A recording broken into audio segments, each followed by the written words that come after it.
From the creators of Halo and Destiny, a new legend is on the horizon. And as the neon dust settles on Tao City 4, the stakes for Marathon have escalated into a defining moment for Bungie's future. Imagine spawning into a raid with your most valuable gear, only to be staring at a black screen of death 45 seconds later because someone heard a misplaced footstep.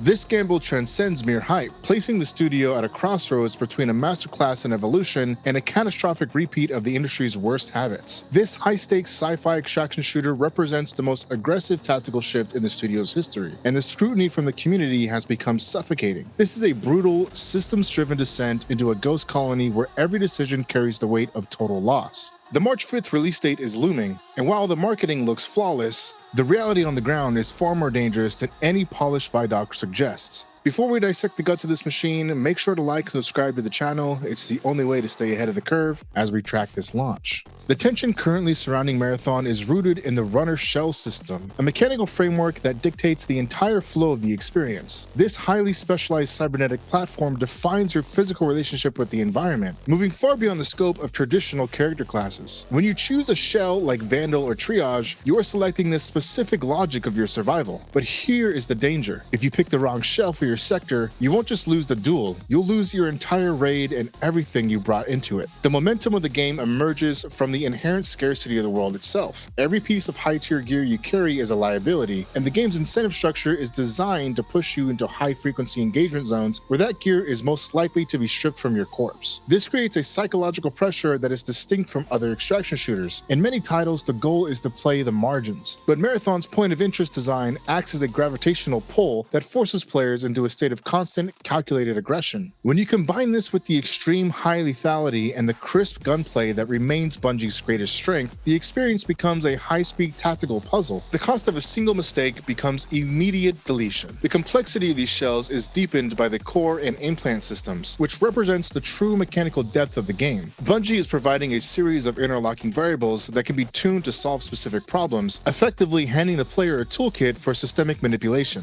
A coordinated trio running optimized cores feels oppressive, functioning as a machine designed to dominate other players. Implants then layer on top of this, providing universal stat boosts that often come with significant trade-offs, such as increased heat signatures in exchange for raw durability. This level of build crafting allows a squad to specialize to a degree that makes every encounter unpredictable. You weren't just optimizing or being put at a disadvantage, you have become prey. However, we have to talk about the friction. The user interface has been a lightning rod for criticism, not just because of its aesthetic, but because of its functional density. In the middle of a chaotic firefight, the UI often fails to prioritize the critical data a runner needs to stay alive. Small font sizes and abstract icons make it nearly impossible to quickly assess status effects when seconds matter. In a game where a half second decides everything, an unreliable UI is fatal. If you can't see that your gear is failing because the icon is too small to read, you're already dead.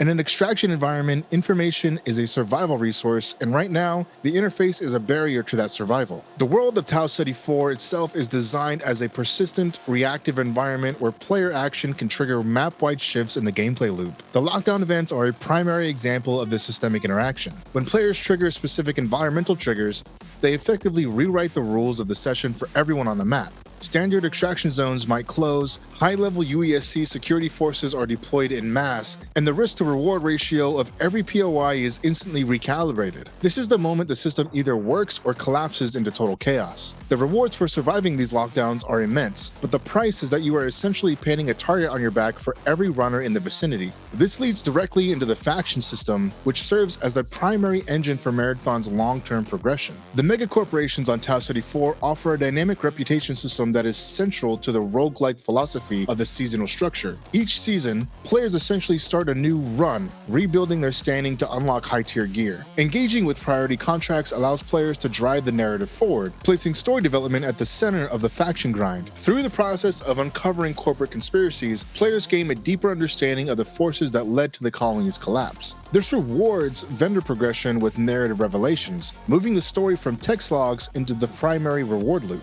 But here is the looming question.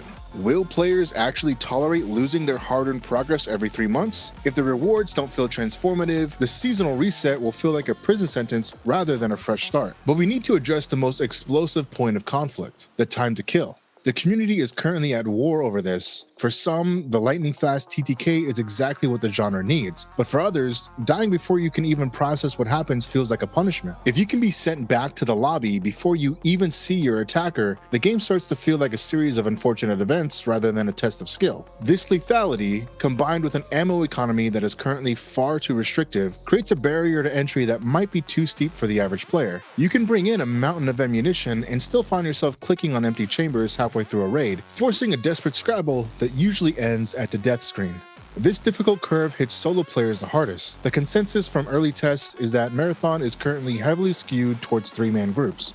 The synergetic nature of shell abilities means that the lone runner is at a massive disadvantage. While Bungie has introduced a dedicated solo queue, the mechanical balance still feels tuned for team synergy. If Bungie doesn't solve this, the solo queue can become a graveyard. For a solo player, the game shifts from a tactical shooter into a tense, high-stakes survival horror game where every sound is a potential death sentence. The economy also remains a point of intense discussion. During the playtests, the cost of basic consumables was often found to be quite high relative to the sell value of standard loot. This creates a gear fear that can be paralyzing. 2 bad raids shouldn't erase 10 hours of progress, but right now, that is the fear. Bungie is fine-tuning these economic layers, but the current design philosophy values high stakes over player comfort. They want every raid to feel like a gamble, but they are risking an economic collapse that could alienate the player base before they even reach the endgame. From a competitive standpoint, Marathon is carving out a niche that is far more hardcore than Bungie's previous work, but with a level of visual polish that is currently unrivaled. The 3D printed graphic realism aesthetic is a radical departure from the military sim look of the genre. This visual identity is what will initially pull players in,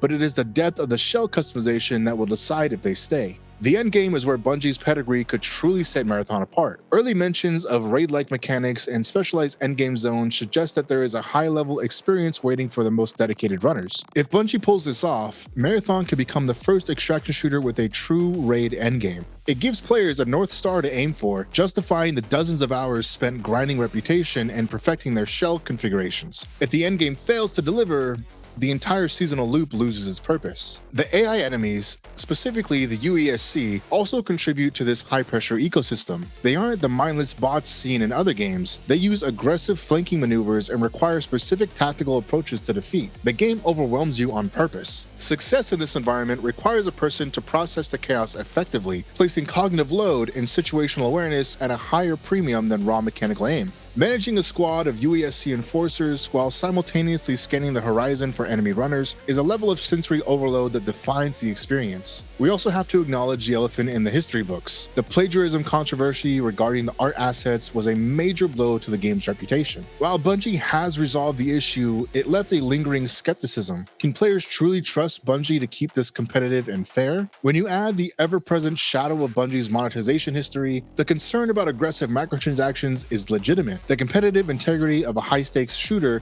could easily be compromised by a greedy cash shop. The inventory management system is another area where the design feels at odds with the player experience. Currently, healing items take up so much space that players are often forced to choose between survival and profit. Being forced to leave valuable artifacts behind because you needed an extra stim pack feels fundamentally wrong. It creates a friction that doesn't feel tactical, it just feels tedious. Despite these valid criticisms, the shift in community sentiment is undeniable. The Server Slam event showed that the Bungie magic is still present in the gunplay. The success of titles like Arc Raiders has prepared the audience for this type of high-risk gameplay, and Marathon is positioned to be the most polished entry in that space. Ultimately, the understanding that emerges is that Marathon has become a high-stakes cybernetic ecosystem. Every system, from the shell cores to the faction contracts, is built to create a sense of persistent, mounting tension. If Bungie gets this wrong, the game collapses under its own weight. If they get it right, it changes the genre forever. The ghost ship is waiting,